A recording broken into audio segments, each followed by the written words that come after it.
Hello student, आपका अपने YouTube channel complete physics को स्वागत है। तो आज हम लोग अपना चैप्टर केमिकल काइनेटिक्स स्टार्ट कर रहे हैं, जिसमें सबसे पहले हम लोग देखते हैं आउटलाइन। चैप्टर का आउटलाइन देखते हैं। पहले हम एक पीपीटी के थ्रू आपको बता दे रहे हैं कि सिलेबस में हमको क्या क्या स्टडी करना है। सबसे पहला आपको इसमें रिएक्शंस के रेट के बारे में स्टडी करना है, ठीक है। फिर रेट लॉ के बारे में स्टडी करना है। फिर उसके बाद आपको integrated rate law, first order, zero order और सेकेंड ऑर्डर का भी एक इक्वेशन बनता है, उस इक्वेशन को आपको डिराइव करना है। फिर उसको से हाफ लाइफ के बारे में पढ़ना है और फिर आर्हेनियस इक्वेशन और फिर मैकेनिज्म। इसमें आपको एक चीज़ है कि रेट जो है, रिएक्शन का जो रेट है वो किस पे डिपेंड करता है, यानी कि dependence of the rate of the equation. ये टॉपिक्स जो हैं आपको कवर करना है। तो इसमें आपको टेम्परेचर जो डिपेंडेंट है वो आर्हेनियस इक्वेशन होगा। तो ये आपका है मतलब आउटलाइन इस चैप्टर का। अब इसके बारे में अगर हम बात करें तो केमिकल काइनेटिक्स क्या होता है, what is the chemical kinetics. तो केमिकल काइनेटिक्स ऐसा ब्रांच है केमिस्ट्री का, फिजिकल केमिस्ट्री में आता है, जिसमें हम रिएक्शंस के रेट के बारे में स्टडी करते हैं। We study the rate of reaction, ठीक है, इन केमिकल काइनेटिक्स। जैसे कोई रिएक्शन होता है बहुत स्लो रिएक्शन होता है, कोई रिएक्शन होता है बहुत फास्ट रिएक्शन होता है, कोई मॉडरेट रिएक्शन होता है। तो रिएक्शन के रेट किसके पर डिपेंड करता है, और कोई अगर रिएक्शन स्लो हो रहा है तो उसको फास्ट कैसे करना है, और फास्ट है तो स्लो कैसे करना है, और रिएक्शन का रेट किस किस चीज़ पे डिपेंड करता है। इस सारी चीज़ों को हम इसमें स्टडी करेंगे इस केमिकल काइनेटिक्स में। तो रेट्स ऑफ रिएक्शन और the factors which affect the reaction rates, इसी को हम लोग बोलते हैं केमिकल काइनेटिक्स, ठीक है स्टूडेंट। अब हमारा सबसे पहला हेडिंग जो है, पहले हम आपको चैप्टर का टॉपिक बताएंगे कि चैप्टर में हमको क्या क्या स्टडी करना है। उसके बाद हम लोग रेट ऑफ रिएक्शन, आज हम पहले टॉपिक को स्टार्ट करेंगे।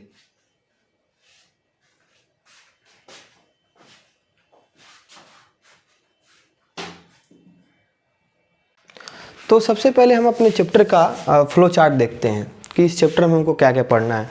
तो हम किसी भी चैप्टर को हम बताते हैं आपको कि आपको टॉपिक वाइज में क्या करना है, डिवाइड कर लेना है, जिससे कि आपको उस चैप्टर के फ्लो के बारे में मालूम हो और उस चैप्टर को पढ़ने में आसानी हो।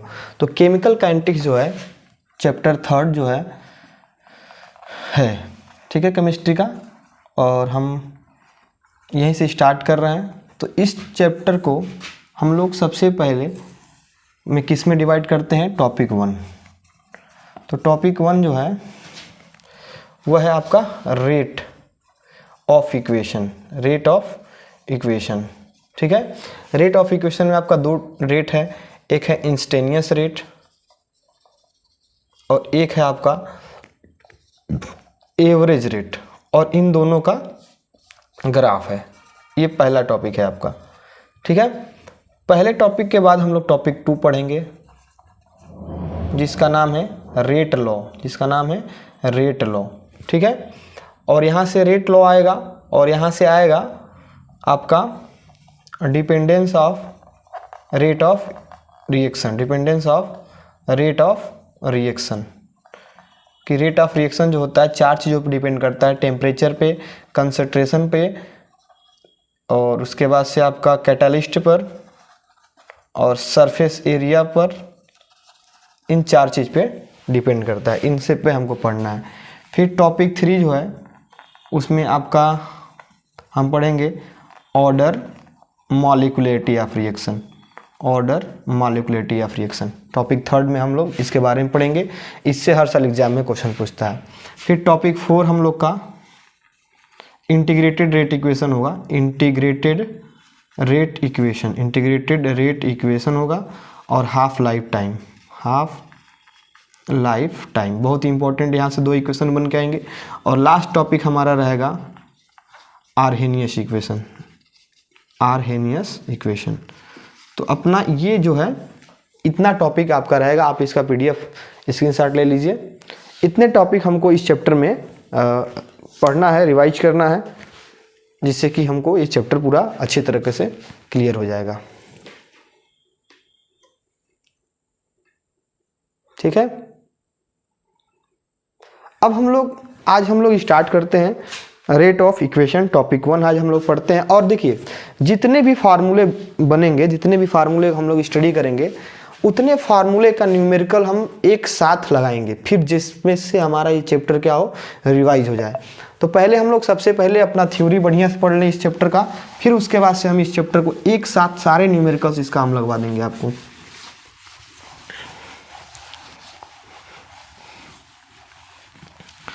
तो सबसे पहले है rate of reaction. What is the rate of reaction? Rate of reaction क्या होता है? ठीक है,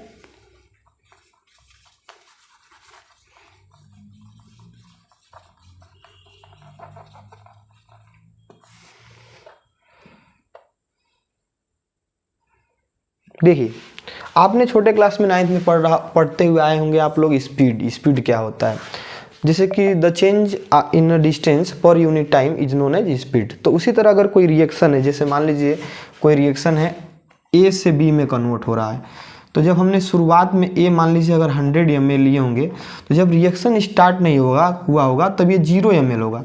लेकिन जैसे रिएक्शन स्टार्ट हो गया तो मान लीजिए कुछ समय बाद 5 सेकेंड बाद मान लीजिए ये हो गया शायद 80 ml, तो जितना ml कम हुआ उतना ml बढ़ गया, ये हो गया 20 ml। फिर t=10 सेकेंड पे हो सकता है ये 70 ml हो जाए और ये आपका 30 ml हो जाए, जितना ये कम होगा उतना बढ़ेगा। तो आप देख रहे हैं टाइम के साथ कंसंट्रेशन ए का क्या हो रहा है, डिक्रीज हो रहा है। ए की जो वैल्यू है, मतलब ए का जो मात्रा है कंसंट्रेशन, क्या हो रहा है, डिक्रीज हो रहा है, और बी का क्या हो रहा है, इंक्रीज हो रहा है। जैसे कि हमने बताया आपको कि स्पीड क्या होता है, the change in distance per unit time is known as speed.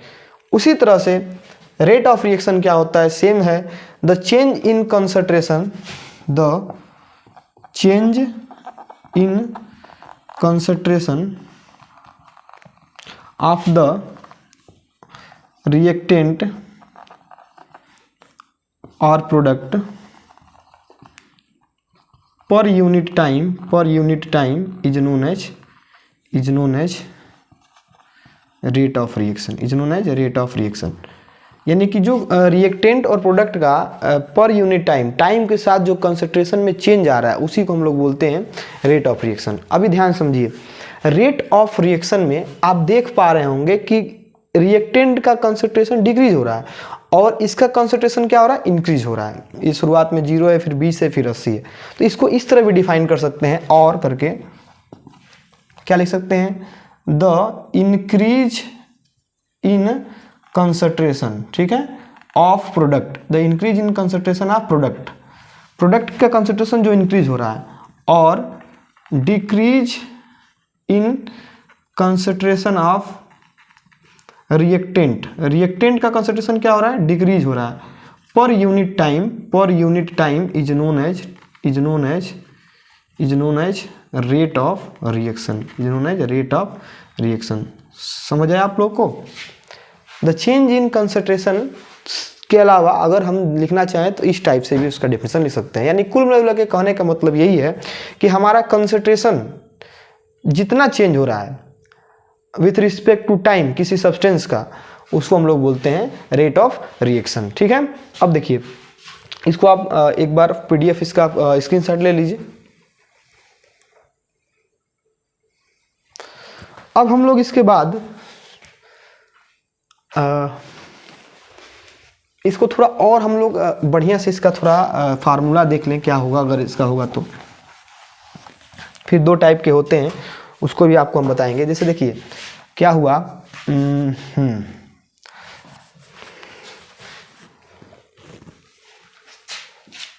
जैसे देखिए रेट ऑफ रिएक्शन को स्मॉल आर से डिनोट करते हैं। किसे डिनोट करते हैं? स्मॉल आर से।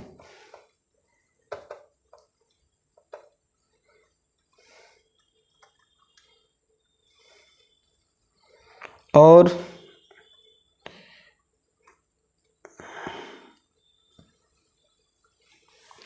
देखिए अभी हमने क्या बताया कि प्रोडक्ट का कंसंट्रेशन इंक्रीज हो रहा है और रिएक्टेंट का कंसंट्रेशन क्या हो रहा है, डिक्रीज हो रहा है। तो अगर हम जैसे कोई रिएक्शन है R2P, तो अगर इसके रिस्पेक्ट में लिख रहे हैं R, तो ये हो जाएगा माइनस में डेल्टा R अपान में डेल्टा T, और अगर इसके रिस्पेक्ट में लिखेंगे तो हो जाएगा प्लस में R प्लस में P बट्टा में डेल्टा T, ठीक है। यानी कि रिएक्टेंट के अगर रिस्पेक्ट में लिखते हैं तो माइनस होता है और प्रोडक्ट के रिस्पेक्ट में लिखते हैं तो प्लस होता है, क्योंकि प्रोडक्ट की वैल्यू इंक्रीज होता है और रिएक्टेंट की वैल्यू क्या होता है, डिक्रीज होता है, ठीक है, याद रहेगा। अब अगर कोई एग्जाम्पल है, मान लीजिए N2 + 3H2 मैक्स 2 अमोनिया, जो ये रिएक्शन होता है, अगर इसके लिए आपको रेट लिखना है तो कैसे लिखेंगे? तो इसके लिए रेट हम तीनों के रिस्पेक्ट में लिख सकते हैं, ठीक है। तो अगर हम नाइट्रोजन के रिस्पेक्ट में लिख रहे हैं तो ये हो जाएगा R = माइनस, क्योंकि ये रिएक्टेंट है, डेल्टा N2 अपान में डेल्टा T। और अगर इसके रिस्पेक्ट में लिखेंगे तो आपको याद रखना है कि ये जो स्टोइकियोमेट्रिक कोफिशिएंट होता है इसको आपको डिवाइड में लेके चले जाना है। तो 1/3 माइनस क्यों लगा रहे हैं? क्योंकि रिएक्टेंट है, और डेल्टा H2 अपान में क्या हो जाएगा, डेल्टा T, ठीक है। यानी कि जो स्टोइकियोमेट्रिक कोफिशिएंट होता है उसको हमको डिवाइड में कर देना है। और अगर इसके रिस्पेक्ट में लिखेंगे तो ये क्या हो जाएगा, R = प्लस, क्योंकि ये प्रोडक्ट है, और ये भी चला जाएगा 2 डिवाइड में, और डेल्टा NH3 अपान में क्या हो जाएगा, डेल्टा T, ठीक है। तो ये हो जाएगा आपका रेट ऑफ रिएक्शन को डिनोट करने का तरीका, कैसे डिनोट करते हैं। तो रेट ऑफ रिएक्शन क्या होता है आपको समझ में आ गया होगा कि जब हमारा रिएक्टेंट का कंसंट्रेशन इंक्रीज हो रहा है और इसका कंसंट्रेशन क्या हो रहा है, डिक्रीज हो रहा है इसका, और इसका कंसंट्रेशन क्या हो रहा है, इंक्रीज हो रहा है। तो इसी जितना समय के साथ हो रहा है पर यूनिट टाइम, इसी को हम लोग बोलते हैं रेट ऑफ रिएक्शन। क्या बोलते हैं, रेट ऑफ रिएक्शन। तो हमने अभी रेट ऑफ रिएक्शन के बारे में पढ़ लिया। अब हम लोग इसका ग्राफ देखते हैं कि रिएक्टेंट के रिस्पेक्ट में ग्राफ क्या होगा और प्रोडक्ट के रिस्पेक्ट में ग्राफ क्या होगा, और उस ग्राफ से हम एवरेज रेट और इंस्टेनियस रेट के बारे में स्टडी करेंगे, और एवरेज रेट को कैसे डिनोट करते हैं और इंस्टेनियस रेट को कैसे डिनोट करते हैं, इसके बारे में भी हम नेक्स्ट अभी इसके बाद स्टडी करते हैं।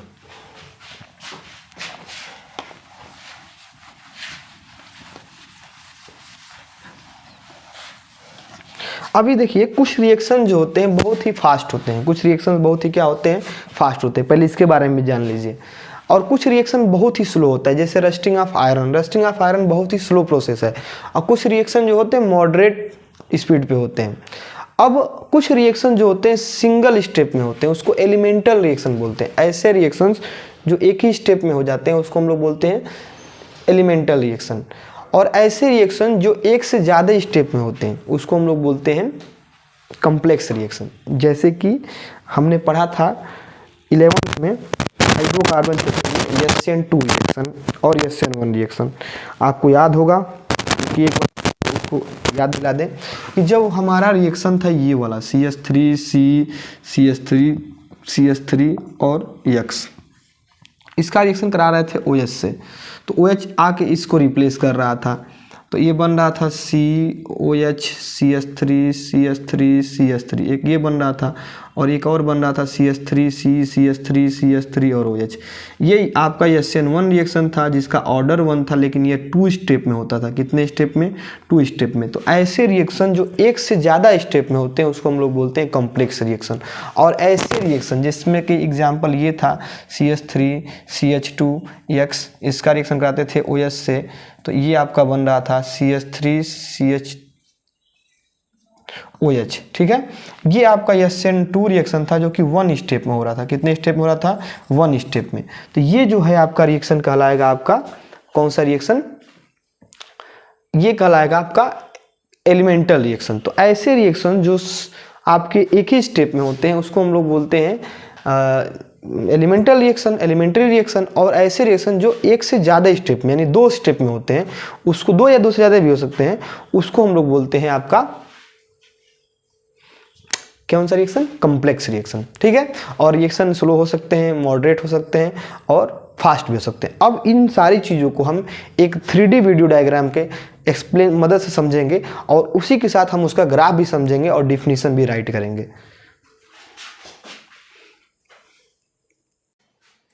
हेलो स्टूडेंट, तो अभी तक हमने जितना भी चीज़ों को अभी तक हमने इसमें पढ़ा था, क्या कहते हैं, बोर्ड पे पढ़ा था, उसको हम इस वीडियो से समझते हैं पहले, और इसमें हम आपको एक्सप्लेन भी करेंगे चीज़ों को। तो ये फिजिबिलिटी ऑफ रिएक्शन है जिसमें डेल्टा जी की वैल्यू अगर नेगेटिव हो तो रिएक्शन होगा, और नहीं होगा प्लस होगा तो क्लासिफिकेशन के बेसिस पे बहुत तेज, मॉडरेट और बहुत स्लो रिएक्शन होते हैं। 3 टाइप, जैसे रस्टिंग ऑफ आयरन हो गया, और कंबंशन ऑफ ब्यूटेन, ब्यूटेन का कंबंशन बहुत तेजी से होता है, रस्टिंग ऑफ आयरन बहुत स्लो होता है, ठीक है, कई सालों तक चलने वाली प्रक्रिया है, very slow reaction rusting of iron. और इंस्टेनियस रिएक्शन है ये जो हमारा ब्यूटेन का, जो ब्यूटेन जब O2 से रिएक्शन करता है तो फ्यूल निकलता है। और ये जो फोटोसिंथेसिस है वो मॉडरेट है, मतलब ना ज़्यादा तेज है ना ज़्यादा स्लो है। तो ये 3 टाइप के रिएक्शन आपको अपने नेचर में हमको दिखाई देंगे, चाहे मतलब रिएक्शन इन 3 टाइप के होते हैं। अब हम अगर बात करें फिजिकल केमिस्ट्री, तो उसमें ये केमिकल काइनेटिक्स एक ब्रांच है जिसमें हम रिएक्शंस के रेट के बारे में स्टडी करते हैं, और ये बताता है कि सर्टेन रिएक्शन क्यों इंस्टेनियस होते हैं और क्यों दूसरे नहीं होते हैं, ठीक है, दूसरे रिएक्शन क्यों इंस्टेनियस नहीं होते हैं और क्यों कुछ होते हैं।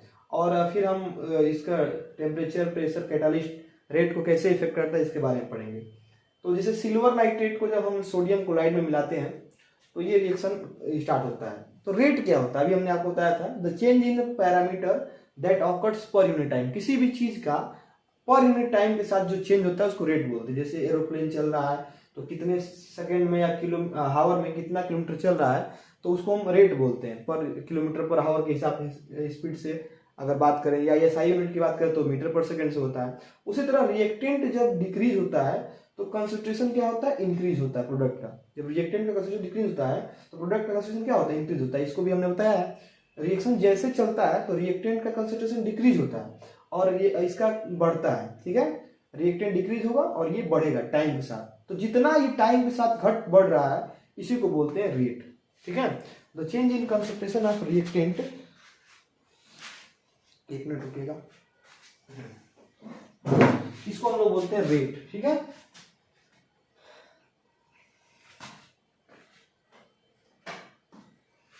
अब हम देखेंगे तो 1 मोल रिएक्टेंट ए और 1 मोल प्रोडक्ट बी, ठीक है, 1 मोल रिएक्टेंट ए जो है 1 मोल ऑफ प्रोडक्ट बी में चेंज हो रहा है और वॉल्यूम इसका नहीं चेंज हो रहा है। देखिए वॉल्यूम कांस्टेंट रह रहा है, तो कंसंट्रेशन जो है क्या हो रहा है, इसका डिक्रीज होगा, ठीक है, और इसका बढ़ेगा। और वॉल्यूम नहीं चेंज हो रहा है, वॉल्यूम उतना का उतना ही था।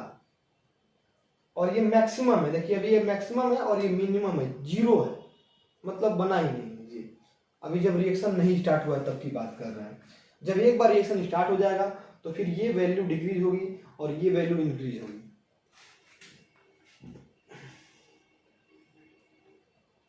उसके बाद से अगर मान लीजिए कंसंट्रेशन ए का A1 है, शुरुआत में A1 है, और बी का B1 है, शुरुआत में B1 है इतने समय पर, ठीक है, T1 टाइम पे ये A1 है और ये B1 है, और कुछ समय बाद जब ये यहां चला गया, कुछ समय ज्यादा हो गया, तब ये A2 हो गया और ये B2 हो गया।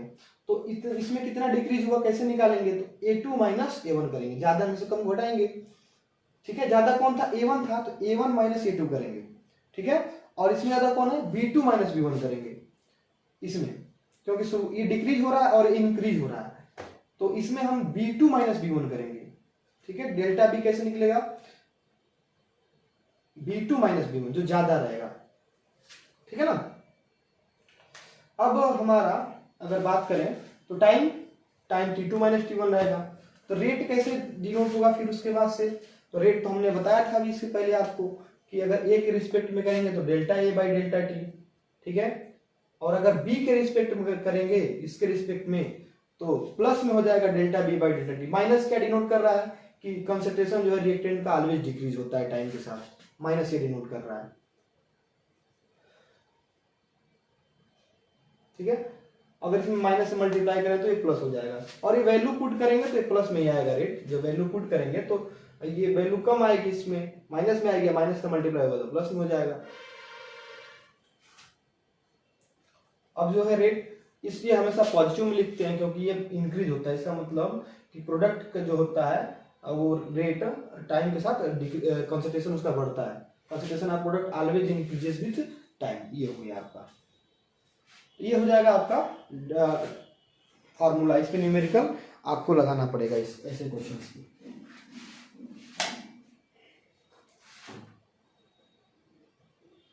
अब हम देखिए कंसंट्रेशन रिएक्टेंट का घट रहा है और प्रोडक्ट का बढ़ रहा है टाइम के साथ लगातार, ये हमने आपको बताया था।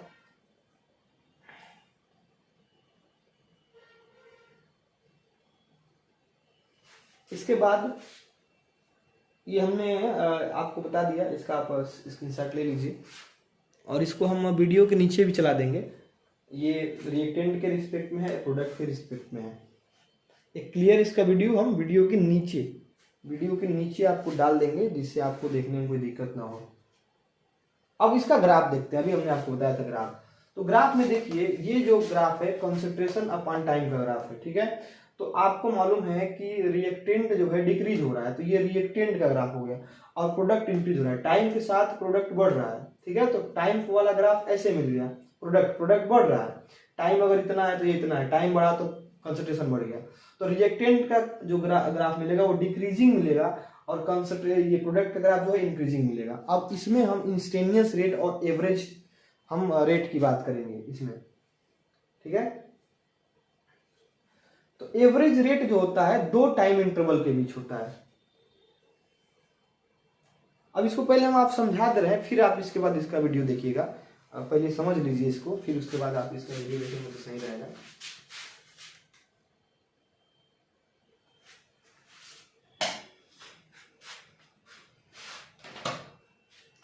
तो देखिए अभी हमने आपको बता दिया कि जो है कंसंट्रेशन मोल पर लीटर, ठीक है, और रेट का यूनिट क्या होता है, मोल इंटू लीटर पे इनवर्स इंटू सेकेंड पे इनवर्स, ये रेट का यूनिट होता है। और सेकेंड के बीच अगर ग्राफ खींचे यानी टाइम के बीच, तो हमको देखिए रिएक्टेंट की वैल्यू डिक्रीज हो रही है, तो ऐसे कुछ ग्राफ मिलेगा। रिएक्टेंट डिक्रीज हो रहा है, रिएक्टेंट घट रहा है, टाइम देखिए इतना है तो रिएक्टेंट इतना है, ज्यादा है, ठीक है, यहाँ ज्यादा वैल्यू होगा। फिर टाइम बढ़ा तो रिएक्टेंट अब कम हो गया, फिर टाइम बढ़ा तो रिएक्टेंट कम हो गया। तो टाइम के साथ रिएक्टेंट का जो कंसंट्रेशन होता है वो डिक्रीज होता है, और उसके उल्टा प्रोडक्ट का कंसंट्रेशन क्या होता है, इंक्रीज होता है, ठीक है। प्रोडक्ट का कंसंट्रेशन क्या होता है, देखिए ऐसे। अब दो टाइप के हमने आपको रेट बताया, और अभी इसका आप एक वीडियो भी देख लीजिएगा। सबसे पहला बताया था आपको हमने एवरेज रेट, क्या बताया, एवरेज रेट। एवरेज रेट का मतलब होता है दो पार्टिकुलर टाइम पर जो निकलता है उसको हम एवरेज रेट बोलते हैं। दो पार्टिकुलर टाइम इंटरवल के बीच, जो दो टाइम इंटरवल के बीच निकलता है रेट, उसको हम लोग बोलते हैं एवरेज रेट। जैसे मान लो हम रिएक्शन कराना है, मान लीजिए हमारा रिएक्शन ना यही देख लीजिए, ये है, ठीक है। तो इतने समय पर इतना कंसंट्रेशन है और इतने समय पर इतना कंसंट्रेशन है। इसको अगर हम ऐसे डिनोट करें ऐसे,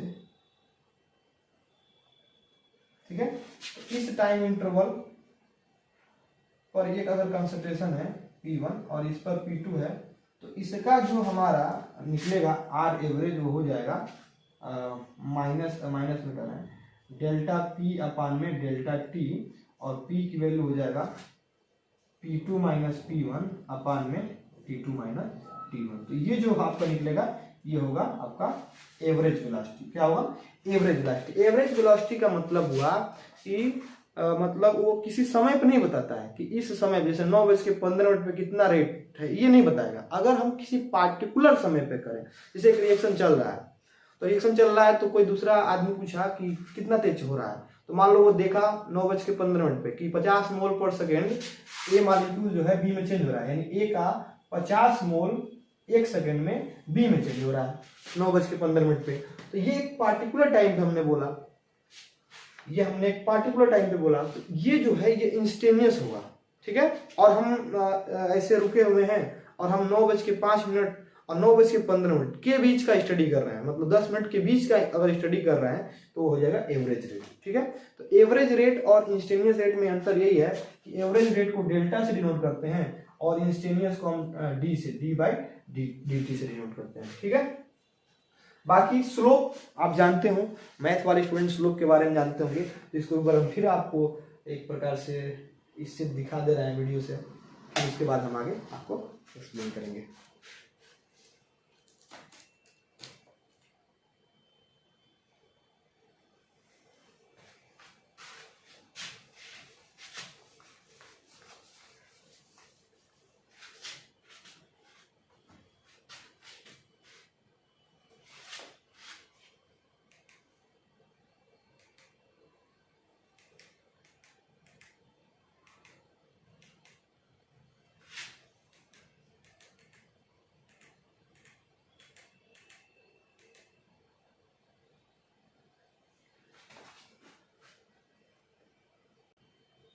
तो देखिए इंस्टेंटेनियस और एवरेज, इंस्टेंटेनियस और एवरेज का मतलब इनफिनिटली स्मॉल सेकंड अगर हो, मतलब delta T tends to zero, यानी कि दोनों टाइम इंटरवल, जैसे अगर कोई रिएक्शन है 9:15 कुछ सेकंड 45 सेकंड और कुछ मिली सेकंड, मान लीजिए 20 मिली सेकंड है, और दूसरा रिएक्शन 9:15:45 और 15 मिली सेकंड है, तो इसके बीच डेल्टा टी टेन टू लगभग जीरो है।